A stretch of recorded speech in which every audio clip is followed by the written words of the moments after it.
Hello, this video is another circular exercise video, except this one is about the debt service reserve account.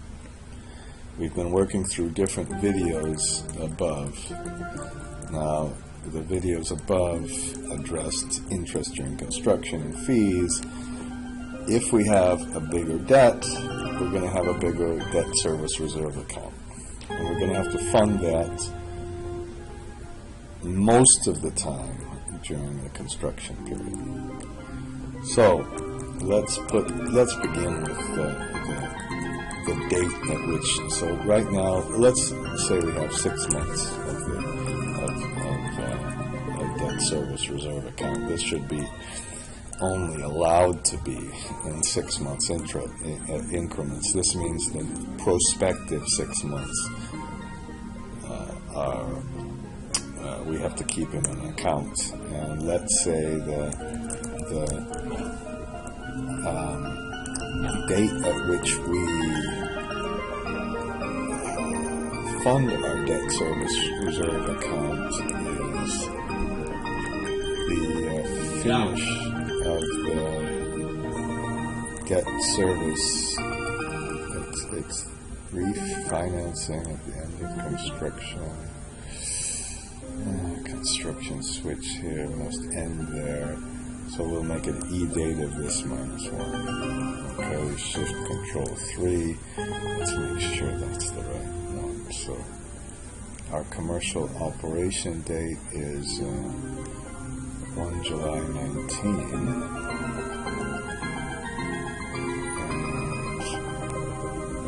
we have 1 June 19. Phew. Okay.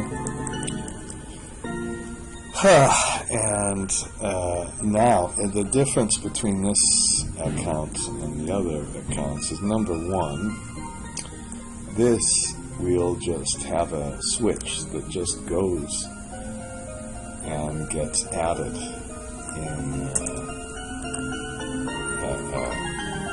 correct period. I'm going to put a switch here. So funding,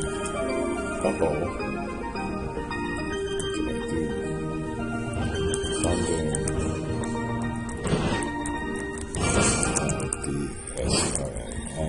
I have some stuff going on. Sorry about that. And this will be, we'll put the date at which it's funded, and we'll make a little true and false switch right up here. Okay, I don't think anything theoretically wrong with doing this, and we'll compare the start period, and we'll make sure that that is the same as our shift control R.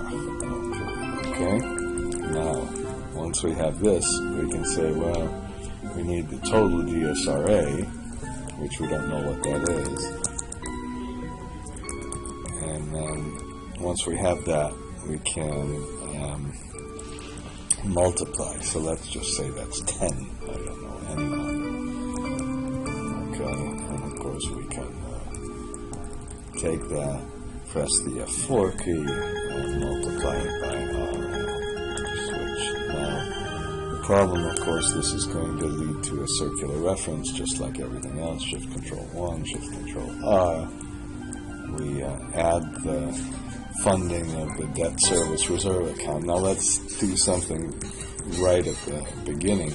This debt service reserve account is always funded. It's never capitalized. So what we need to do is, when we have our capitalized items, we need to subtract the debt service reserve account. Hopefully, so far, that will not cause a circular reference. And I believe, hopefully, we can enter the debt service reserve account here, and that number will come from our little table.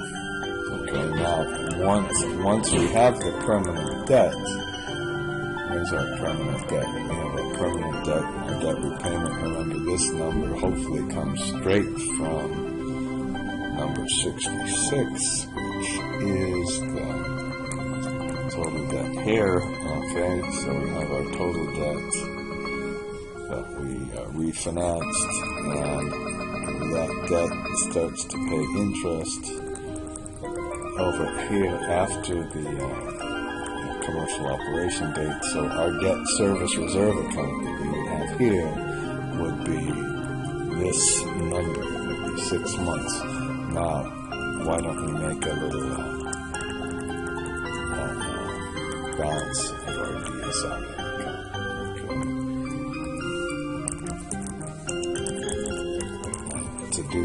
To make the debt service reserve account, I would begin by putting debt service for the period, which is a semi-annual, and then we put prospective required DSRA, which takes that debt service up here and looks ahead, and we put periods. So right now we did a simple one where we had the 6, but this time we're going to divide it by 6, so we only are going to look ahead one period because we've got a semi-annual model in the future. Okay, now once we have this, we could put required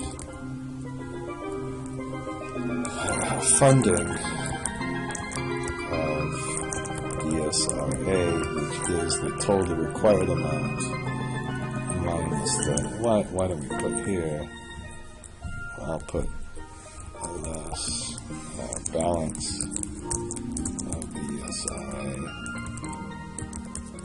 and we have the required funding of the DSRA, and then we can put DSRA balance, and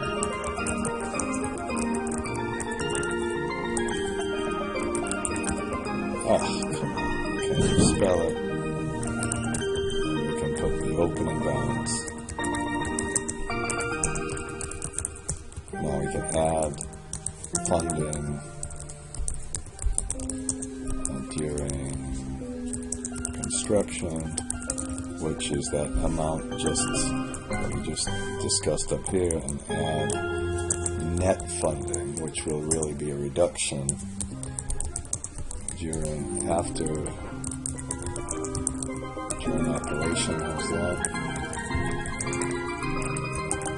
And that will come from downstairs in the cash flow statement. We'll see that in a minute, and then we can put less uses for deficit cash flow, which is what you really have it for, and then put a closing balance, and then once we have a closing balance, we can put our interest income rate. I'll just put our interest income because we don't really need a rate. So let's begin. Now the debt, let's start with the easy one. The debt service is just the interest plus our repayments. Okay?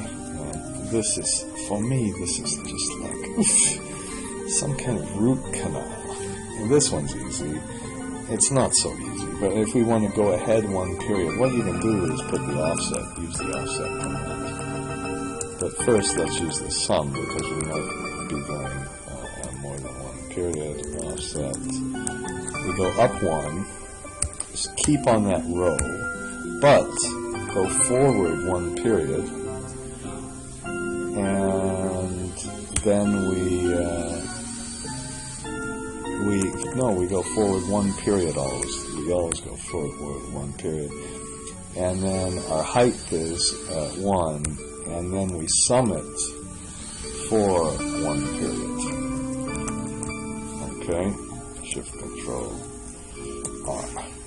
Okay, and then the balance of the DSRA, that's like our any of our other balances. We take that from the opening balance, and that means our required amount that we have to fund is the difference. And we do this, and then our opening balance for the debt service reserve account equals the prior year closing balance. We add the funding we have during the construction period, and that's we could compute it, or we could. I think what we need to do is for the funding, we take that from our sources and uses summary. Okay, and we take that and we multiply that by the switch for the funding. Okay, and then we're going to leave the operation and the other stuff out. So this is going to be this plus the funding plus the amount, which could be negative. We'll put minus this amount. Okay, and Shift Control R, and whoops. Okay, we've got this. We should have funded this. So just take it.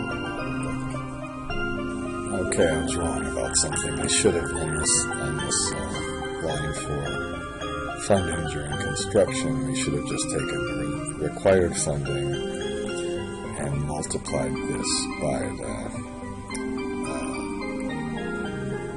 funding switch for the debt service reserve accounts.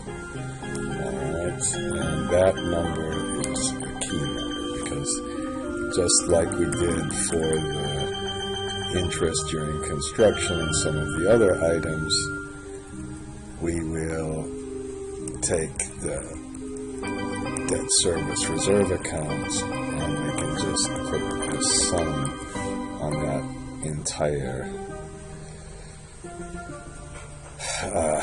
that entire line. And this is the funding during construction line. Okay? And there we have it. And why don't we put it in this line as well? Okay. Here's our permanent debt. And there's our funding during construction. And notice that now when we our adders are different, because this one includes the debt service reserve during the construction, this one doesn't. When we made this account, now we have hopefully in the last year, just ahead of the construction period, we have to fund both the working capital and the debt service reserve account.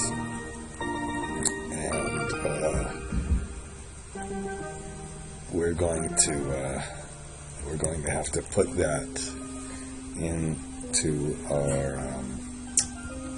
We'll put the interest income and everything else later, but we'll have to put that, I think, into our because if I would have taken this adder and just add this,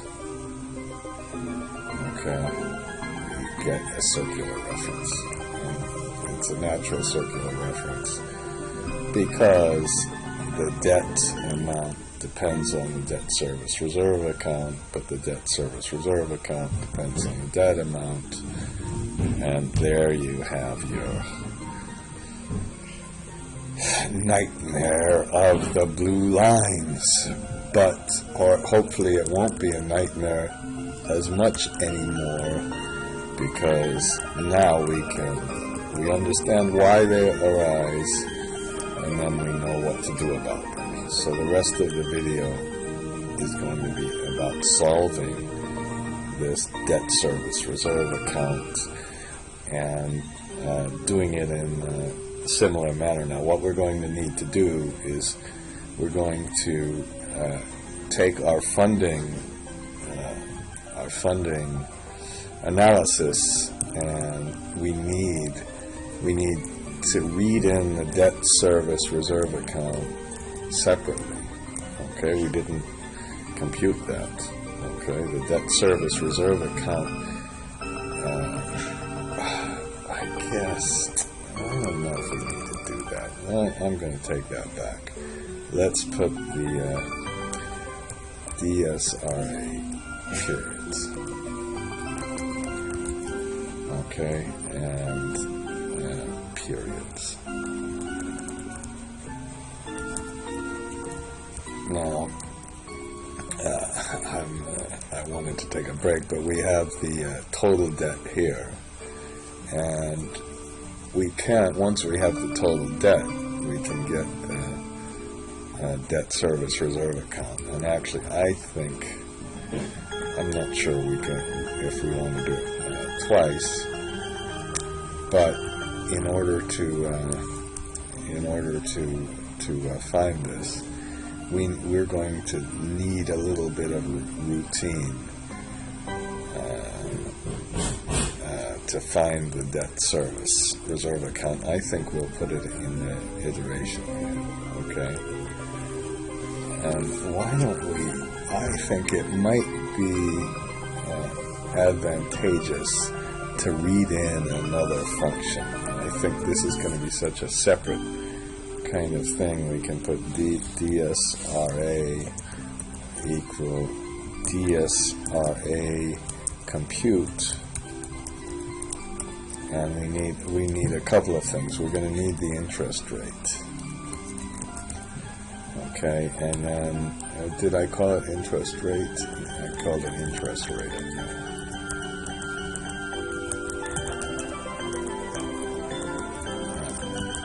And then we're going to also need the DSRA periods.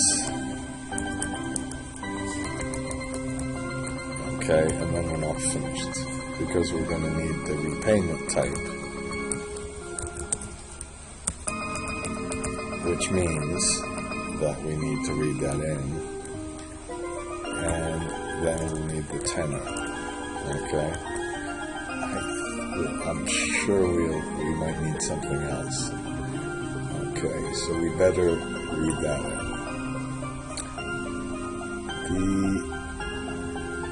The DSRA periods, payment type. That could be level repayments or others, and then we need the tenor. Okay, and let's put this computation of DSRA just below. Okay, and we can make a function DSRA compute.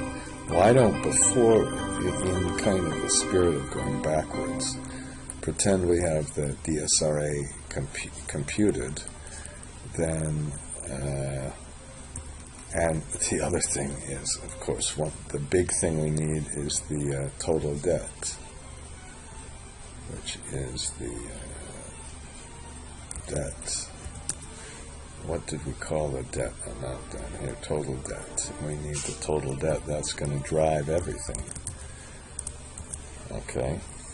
So, and we're going to have to go prospectively to get it now. Once we have the DSRA account, we also need one more thing. Oops, I think my T is finished. The DSRA period. So we're starting to get quite a few things. It looks like I better stop this. Okay, let's continue. I think we can use a lot of the same ideas as we had before, because it's going to be very much like this. If the DSRA period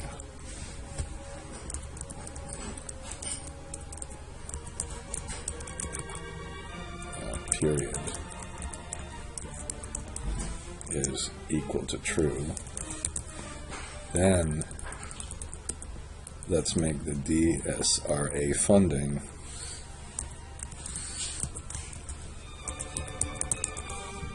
equal to our DSRA, which we've computed above. Otherwise, our DSRA funding is nothing.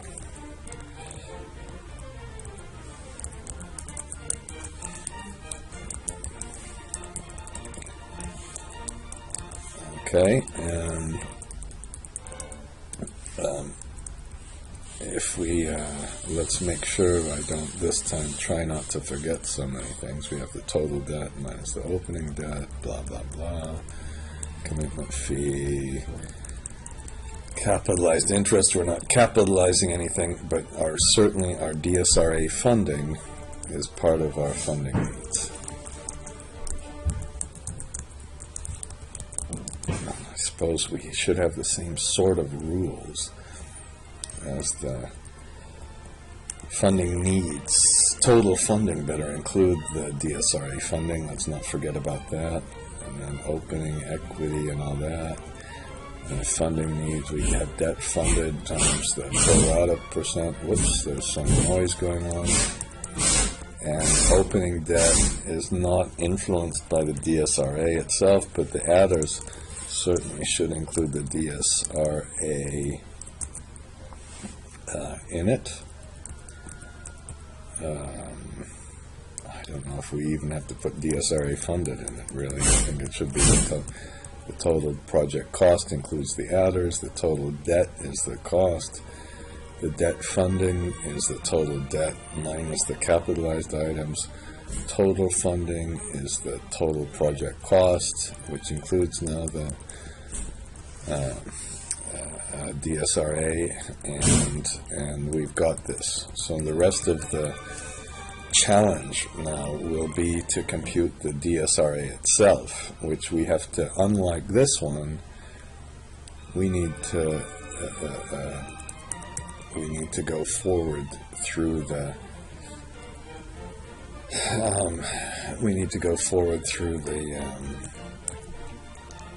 debt repayment period.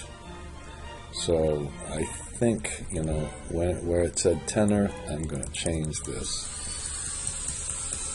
Oh no, I suppose we need one more thing, which is the after the DSRA period, we'll have the another final one, which hopefully will be almost final, probably won't. And then we have debt repayment switch. This time I'm using the word switches. Should have used that for the DSRA periods too. And it said DSRA period. Oh, periods. Ugh, why don't I put this DSRA funding switch? This is horrible.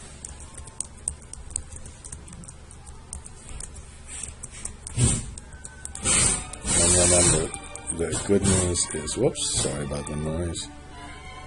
The good news is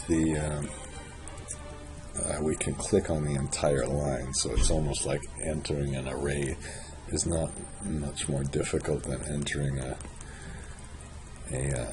total line. I hope I'm not lying to you when I say that, by the way.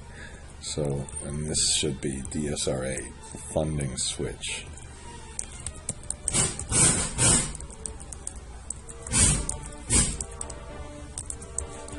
Okay. Alright. Then we can do all the rest of this, and now we can have the debt repayment switch.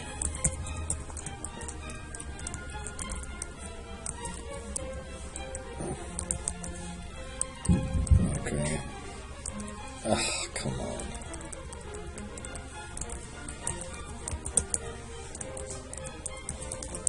And that repayment switch obviously has to be up here. I should have probably switched the video off on that last thing I just did.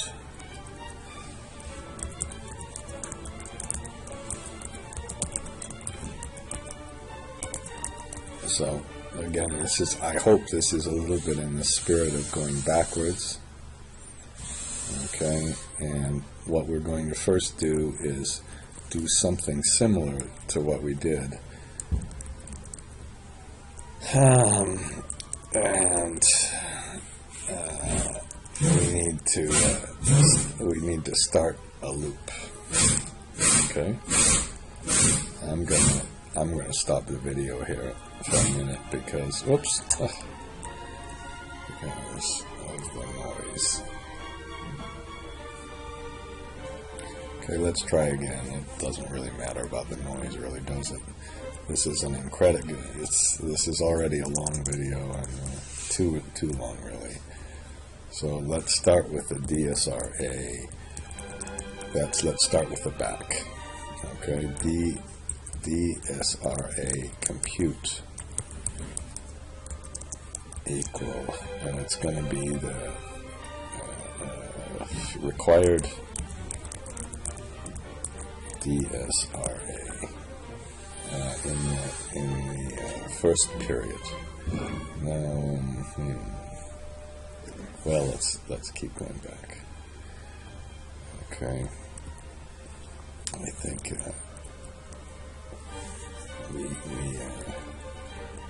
let's keep going back. Required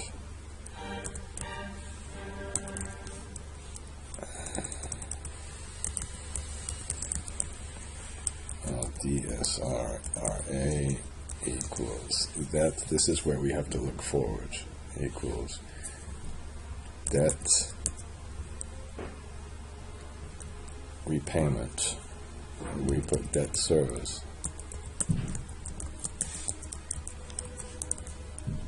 And then it's the debt service, and we have to sum the debt service up here. So sum for the periods. Now the sum of the debt service depends on how many periods we look forward for. So we have the DSRA periods. Now if we read that in as 6, let's put DSRA semi periods equal DSRA periods. I think it's a lot easier to adjust things here. Okay, and we always go for J equal, and we start with how about we start with I to I plus. This is like we're making an offset command now.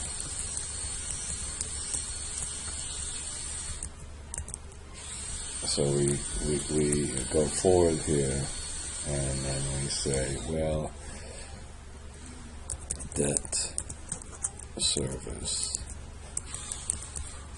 sum equal debt service sum plus. Now we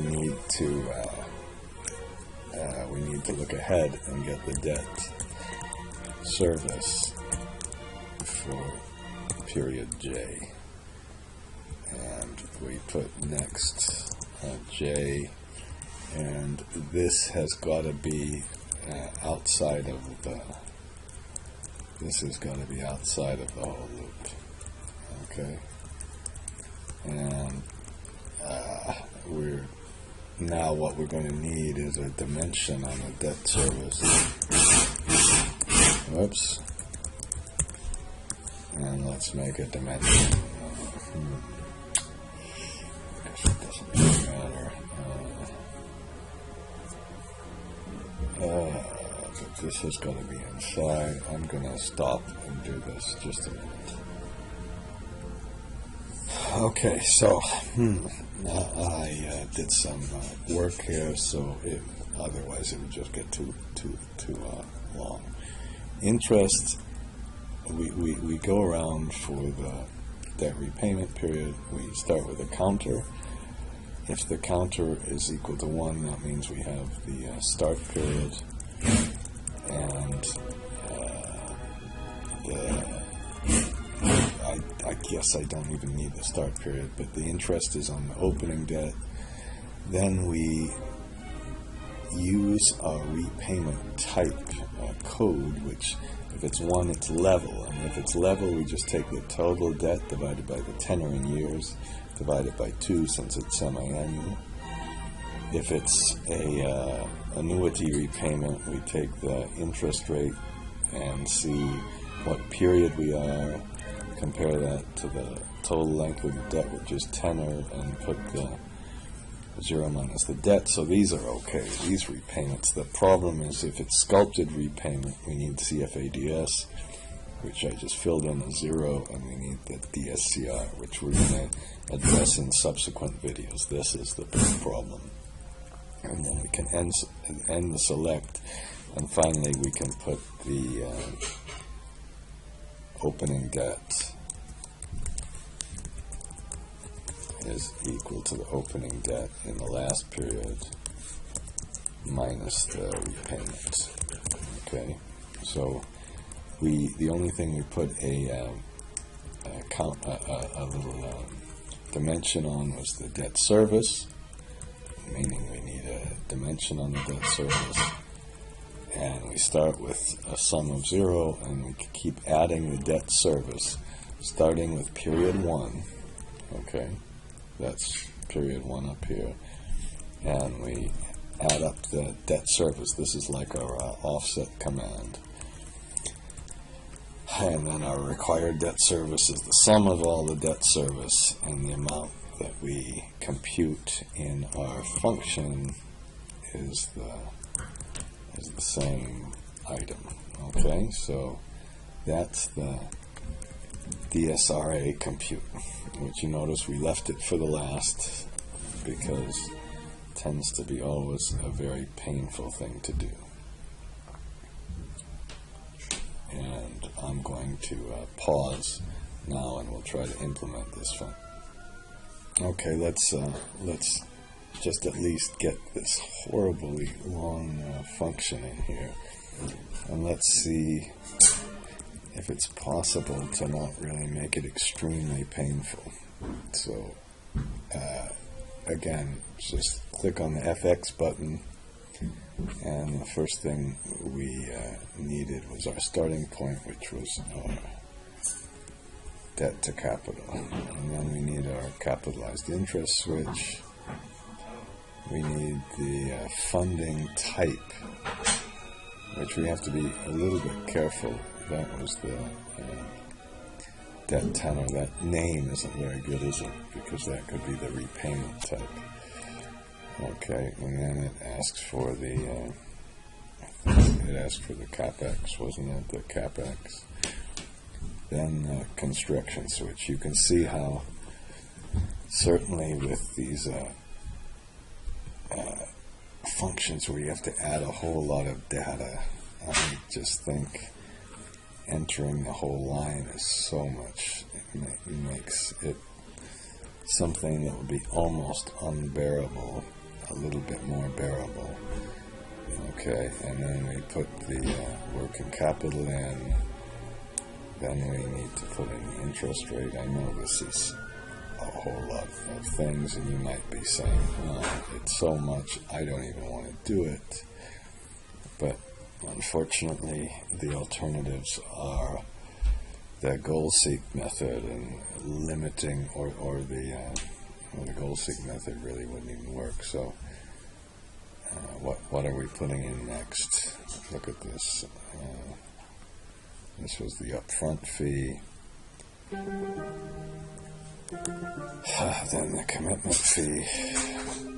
Okay, and then the periods for the DSRA and the repayment type. So that's this this little code number, the tenor of the debt, which is just above here, and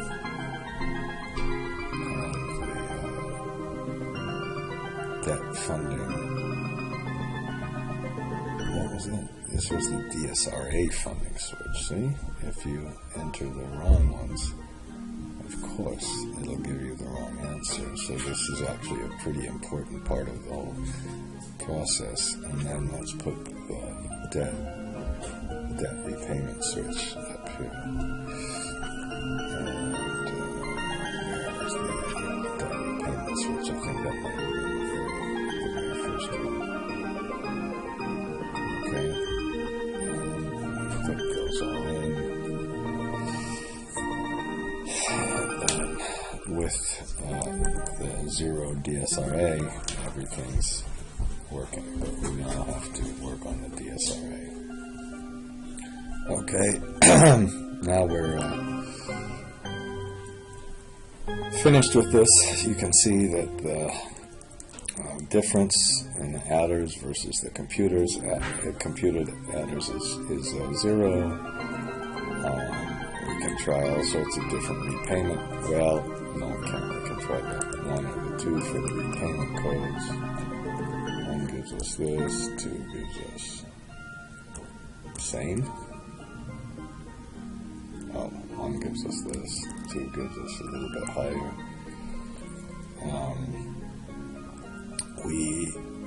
Oops.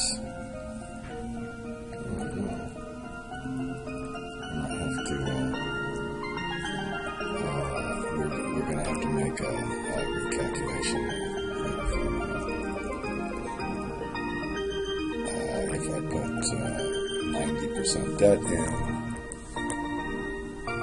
we get a higher return, and we still have computed everything okay. And if we put let's leave it up here. Excuse me, that's the IRR right here. I should put that this is the IRR. Okay, and let's try a 0 debt service reserve account, 16%, the 12-month debt service reserve account, 14. So you can see the effect of the debt service reserve account, especially when you have very high numbers. If the interest rate goes up to 5%, hopefully we'll be completely stuck. Okay, and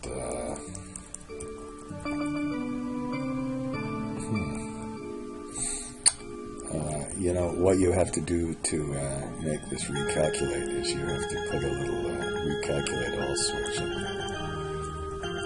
Okay, I'm just pressing F2 and doing it, and it didn't work. Okay, I'm gonna stop the video anyway. Goodbye.